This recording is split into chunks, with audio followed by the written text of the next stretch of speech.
What happens when you mix the hip-hop samurai anime series Samurai Champloo to the stylistic and unconventional gameplay of Grasshopper Manufacturer? Well, you get Samurai Champloo Sidetracked.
Samurai Champloo!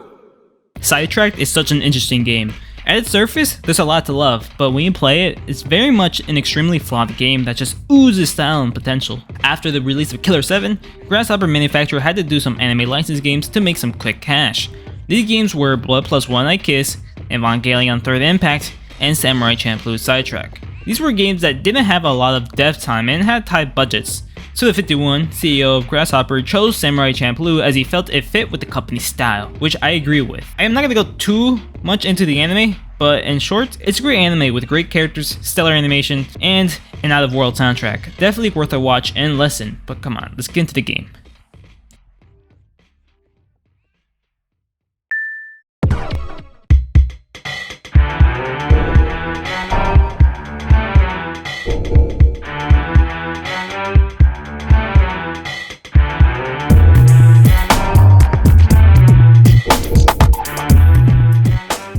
One cool thing about the story is how it's seen. The plot is seen as a lost episode. It starts with a quick explanation of the average Samurai Champloo episode. The trio, Mugen, Jin, and Fu, are broke. They do shit, get paid, kill people, get hungry, the usual. But the story of the game is that the trio took a boat to Ezo, where they get into some wacky dilemmas and meet up with original characters Warso and Nochiyu. Something about gems and stones and like fucking fighting people and this bitch with the snake? I don't fucking know. Both Mugen and Jin have their own story branch, but like the anime, they intertwine, usually meeting up at the end of their respective story. The stories are episodic, like Mugen is tasked to duel with someone, duels the guy, and that's it. It doesn't necessarily connect with the main plot. The writing is pretty accurate to the source material, with that weird random ass dialogue shit from Suda51. That voice, was that Fu?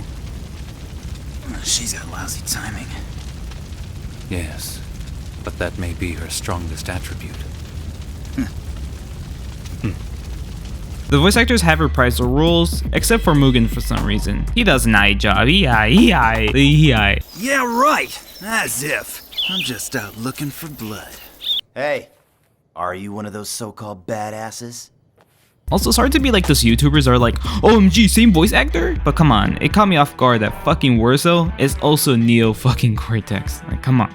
Tonight, the manor will burn to the ground. We've been forced to place blood and land on the scales and choose one. I'm okay! The spikes broke my fall.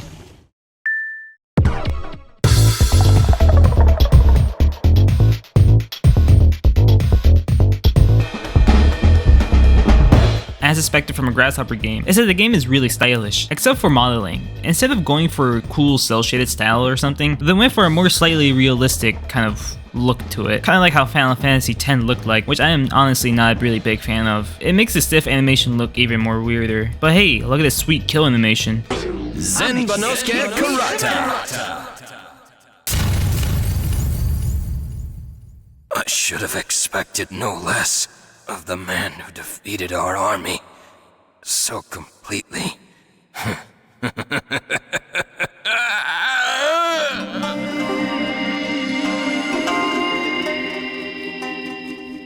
It's very Suda 51. Something about Grasshopper Manufacturer, they make murder some of the most satisfying things to do. It's the little details that make the game pop, like how your character slashes away the screen, the subtitle border, the cool little randomized blank Champloo screens. It's all dope. And I love how the special fighting modes have their own style, like how in tape mode the screen goes all red and trance mode it's like an old school iPod ad, in which you and all the enemies are silhouettes and the flashing colors are for backgrounds. It's really sexy, come on. All accompanied with original music. Oh yeah, the music. The game could have used original soundtrack of the anime by Nujabes Suchi, I don't know how to pronounce it, Fat John, and Force of Nature for some licensing reasons. Besides the opening, they could still use the opening. But thank God we have the legendary Masafumi Takada. He has composed previous Grasshopper Manufacturer games, and he also happens to be a big fan of the anime and the soundtrack, so he and John Fukuda that made some of the dopest beats for a hip-hop samurai action game.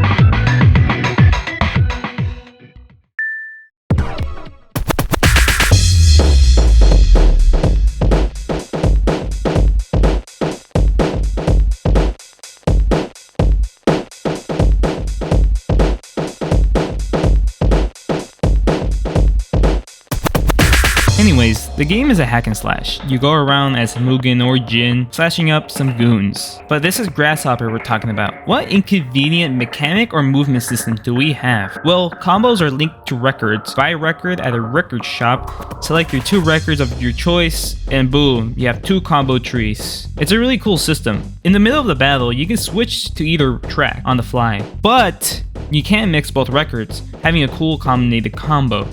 It's a missed opportunity. Also, since a big part of the game is switching between these records, you're gonna be hearing these songs in in a non-cool transition. You know, like DJs normally come up with like really cool like transitions to songs, but here it's just like a and that's kind of, I don't know. It's not that cool. It's kind of again, it's another missed opportunity. While hitting these long combo strings, you occasionally find button prompts with a red stroke over them. When you hit them, you enter tape mode, in which the screen goes red and you'll just start attacking really fast. It is kind of useless. You get lucky if you hit an enemy, and when you do, boom, it's over. Its lasts so short. I just don't understand why it's in mode. But the other gimmicky game mode is trans mode. When you get your attention up, this cute little dude is all bouncy and wholesome chungus, and eventually start will appear over his head, signifying a specific enemy is ready to go one-on-one with you to a Q2E. Press the right button and you have to button mash into 100 slashes, and then you enter the stylistic iPod ad, in which the goal is to kill 100 enemies, and you only have 6 hits. If you complete it, you can buy a weapon. You can't own it, but you have the privilege to buy it. It's a cool mode when you're playing with Jin, but not as Mugen. Oh yeah, let's talk about Mugen. Like in the anime, Mugen moveset has a dash of breakdance. While in the anime, it looks badass and effective, in the game it looks stupid and harmless. His stupid kicks rarely land, and when it does, it barely does any damage. Straight up, fuck this handstand move. Jin was always hotter anyways. Jin's swordplay is far better. Fast and quick, with also finesse. Oh yeah, also, there's random Q2Es that pop up. Select the corresponding button and boom, you'll hit them back. It's not that cool or satisfying, it's just there just to make the combat look and be different. The camera is fixed, which normally shouldn't be a problem, but sometimes it's hard to feel the environment. Like this boss fight. I can't tell where to go and I just keep falling to this hole, man. It's really fucking annoying. Also, you can play as Warsaw. Warsaw is an actual playable character, but I've never got to play as him. You wanna know why? Because of fucking Mugen. In certain levels as Mugen, you're required to jump. Jumping in this game is extremely difficult. Like here, I'm trying to jump onto a piece of rope, and after thousands of attempts, I simply just can't. Even YT Long Plays fails at this shit. So yeah, I've completely given up on this journey. You can also play as Fu for some minigames, but my game crashes, so I'm not even gonna bother with it. And besides, buying records, you can buy swords, which are normally stronger than your base blades, but will break. And also items that will grant you special shit like money and strength boost. But no, it only lasts 1 mission. So yeah, gameplay. You're gay.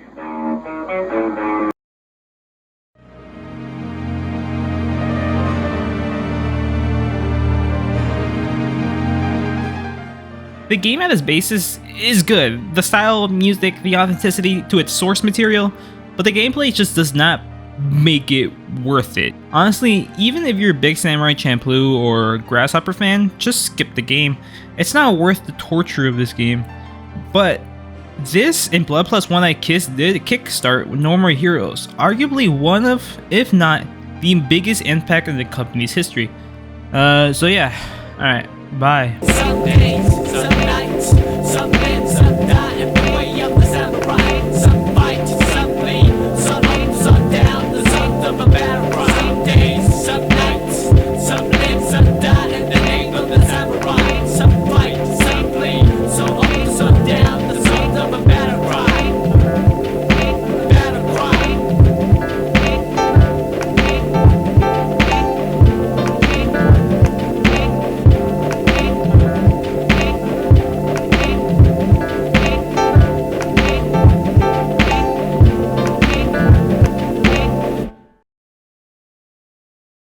That's retarded. And queer.